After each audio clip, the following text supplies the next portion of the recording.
Looking more and more like DC sports fans could soon call Virginia their home base. Thank you for being here with us tonight at 6. I'm Lorenzo Hall. I'm Leslie Foster, and tonight we've got team coverage to bring you the full scope of this story. That includes new reporting on DC and Virginia's plans to sway Monumental sports, along with reactions from many fans.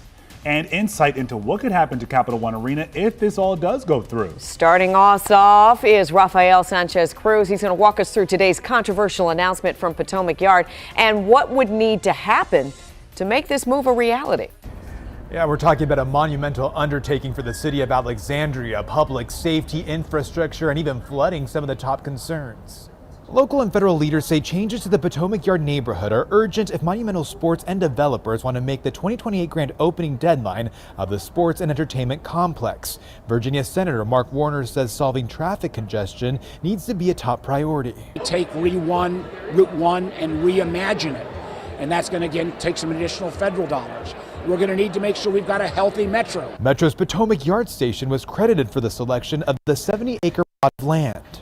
Things are already starting to be discussed. Alexandria's vice mayor says locally they're eyeing potential flooding and public safety concerns. She says the area will need a regional public safety plan like the one operating at FedEx Field. Same thing will probably happen here, even though we also need to improve our own police department and give them the opportunities. Lawmakers emphasize the need to hear directly from those impacted by this plan. Alexandria says they plan to hold public hearings to get some input. In Potomac Yard, Rafael Sanchez Cruz, WUSA 9. All right, let's continue our team coverage now with the other side. DC Mayor Muriel Bowser is pushing new investments and renovations in the hopes of keeping the Capitals and Wizards in DC. Ardelia Gonzalez is outside Capital One Arena with the mayor's pricey proposal. Now, the question is, will it be enough to do anything to put a dent in what's happening in Virginia? You know, I'm here with some Wizards fans who came from Virginia, Tamika and G, and they said, oh, they're moving to Virginia. Not that, you know, it's a possibility. What do you think about this news, and do you think DC is making a good offer? I think it's exciting.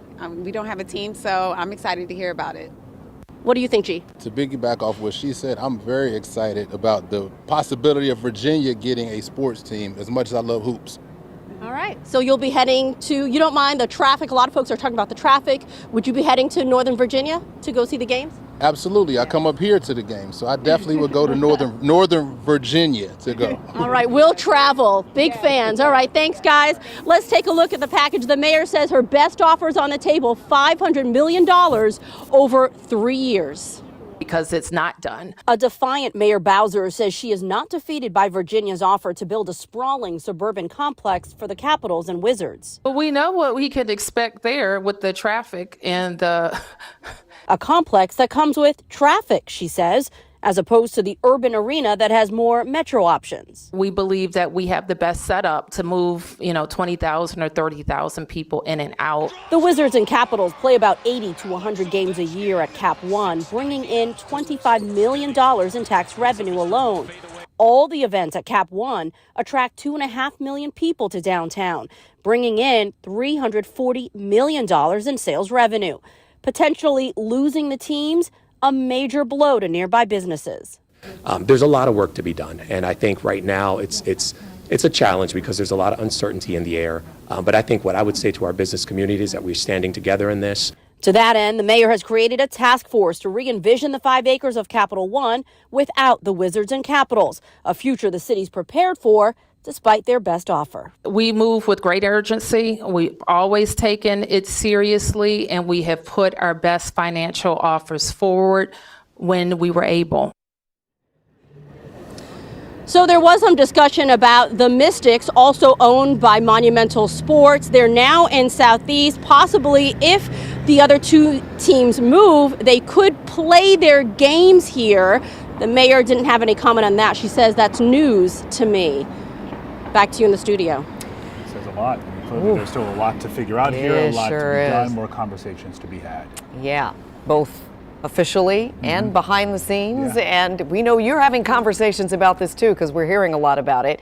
So keep those coming. Keep those opinions coming. What are your thoughts about moving DC sports to Virginia? You can text the conversation, your thoughts, and join on in 202-895-5599. We're also talking about it socially. I'm on Facebook. You're on Twitter talking about it as well. Let us know what you think. And yeah, of course, you can count on us to bring you any breaking updates and new reactions in this developing story. Look for those right here on TV, online, and streaming for free on WUSA 9+.